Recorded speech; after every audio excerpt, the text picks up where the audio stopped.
Hi అండి, welcome to my channel. And ఈ video వచ్చేసి మీకు మంచిగా యూస్ అవుతుందన్నమాట ఈ టిప్ అనేది. అండ్ మనం డబ్బాల మీద చికెన్ మసాలా అలా రాసుకుంటాం కదా, అలా రాసుకునే పని లేకుండా ఇలా సింపుల్గా చికెన్ మసాలా ప్యాకెట్స్ ఉంటాయి కదండి, అవి తెచ్చేసుకొని ఇలా కట్ చేసేసుకొని ఆ మసాలా అంతా మనం ఒక డబ్బాలో పోసి స్టోరేజ్ చేసుకోండి.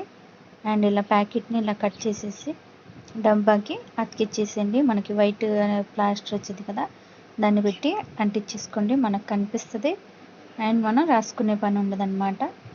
ఇలాగా చికెన్ మసాలా, మటన్ మసాలా అన్ని ప్యాకెట్స్ ఉంటాయి కదండి, అవన్నీ ఇలా కట్ చేసుకొని ఈజీగా మనం అంటించేసుకోవచ్చు అన్నమాట. ఈ వీడియో కనుక మీకు నచ్చినట్టయితే ప్లీజ్ అండి మన ఛానల్ని సబ్స్క్రైబ్ చేసుకోండి.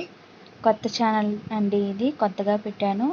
నా ఛానల్ కనుక మీకు నచ్చినట్టయితే, నా టిప్స్ అనేవి నచ్చినట్టయితే ప్లీజ్ అండి నా ఛానల్ని సబ్స్క్రైబ్ చేసుకోండి ఫ్రెండ్స్. లైక్ చేయండి, షేర్ చేయండి ఫ్రెండ్స్. ముందు ముందు ఇంకా నేను మంచి మంచి వీడియోస్తో మీ ముందుకు వస్తానండి. అంతవరకు నమస్తే.